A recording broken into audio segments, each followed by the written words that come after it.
সম্মানিত হাজির, যেহেতু রাত গভীর হয়েছে, আমি আপনাদের সময় বিচ্যুতি ঘটাতে চাই না।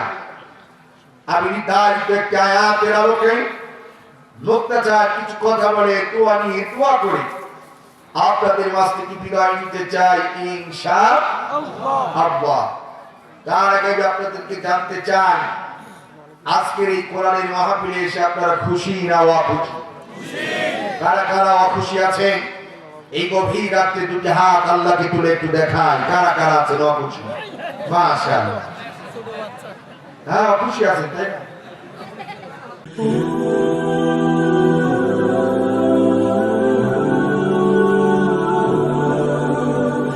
আমি একটু ট্রাই করে দেখলাম যে আপনারা যাতে মাতাল তাহলে ঠিক আছেন কি। তার কারণ রাত বাজে এখন 11টা প্রায়, মানুষের এখন তন্দ্রা তন্দ্রা ভাব, ঘুম ঘুম ভাব, ঠিক কিনা? এই জন্য আমি দেখলাম যে ট্রাই করে নেগেটিভ একটা সেন্টেন্স ব্যবহার করে একটু পরীক্ষা করার জন্য আপনারা জেগে আছেন না ঘুমিয়ে আছেন। তা দেখলাম না, মেজরিটি পার্সেন্ট মানুষ জেগে, কয়েকজন হয়তো আবেগে হাত উঠে গেছে। ঠিক, এবার কারা কারা খুশি আছেন দুটি হাত আল্লাহকে উঁচু করে একটু দেখান। না আমি তো তাকবীর দিতে বলে না, একটু উঁচু করেন, বাকি কাজ আমার। খুশি আছেন? হ্যাঁ, হাত একবার আল্লাহু আকবার আসতে বলে আর নড়ান তো, একটু নড়ান। আল্লাহু আকবার, মাশাআল্লাহ। আরেকবার বলেন আল্লাহু আকবার, আরেকবার আল্লাহু আকবার।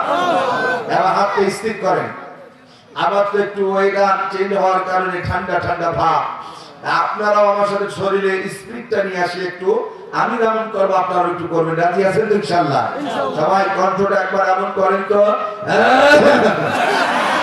এবার বলেন তো নারায়ে তাকবীর, জোরে বলেন নারায়ে তাকবীর। আল কোরআনের আলো, আল কোরআনের আলো সংসদে জানো, আল হাদিসের আলো সংসদে জানো, নারায়ে তাকবীর। আপনার কষ্ট হয়েছে? রাগ করেছেন? হ্যাঁ, একটু রাগ আসাটাই স্বাভাবিক। আমি একটু আপনাদের স্লোগান পরীক্ষা করলাম, একটু স্লোগানের পরিবর্তন করেছি। আপনারা বলেছিলেন, আমি বলেছিলাম আল কোরআনের আলো, আপনারা কিন্তু প্রথমে বলেছেন ঘরে ঘরে যাবে। তাই আমি এই স্লোগানটাকে একটু পরিবর্তন করলাম ক্লিয়ার ভাবে শোনার পরে।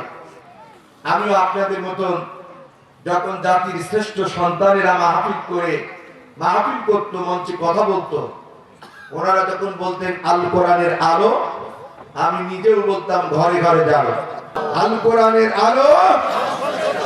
হ্যাঁ, কষ্ট হয়েছে? অনেকে বলছে হুজুর কি যে বলেন আপনি, কোরআন থাকবে মানুষের বাড়ির তাকের উপরে, কোরআন থাকবে মাদ্রাসায়, কোরআন থাকবে পীর সাহেবদের খানকা শরীফে, কোরআন আপনারা কেন ঘরে নিয়ে দিতে চান? আমি বলতে চাই, কোরআনটাকে এই জন্যই জাতির শ্রেষ্ঠ সন্তানেরা ঘরে নিয়ে যেতে চায়।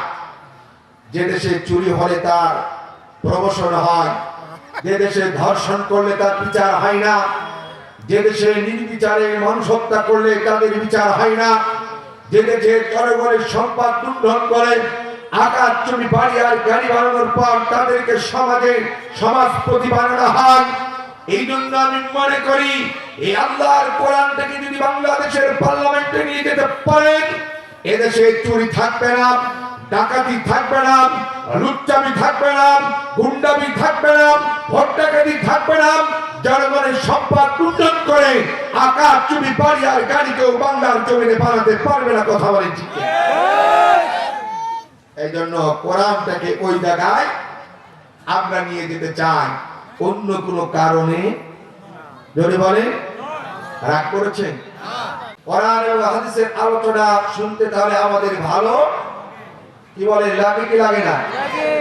কিন্তু এই বাংলাদেশে এমন কিছু মানুষ ছিল বিগত 5ই আগস্টের আগে এই কোরআনের মাহফিল তাদের কাছে তেমন একটা ভালো লাগতো না। কোরআনের মাহফিলের নাম শুনলেই তাদের একটা অ্যালার্জি শুরু হয়ে যেত, চুলকানি বেড়ে যেত। কথা বলেন ঠিক কিনা?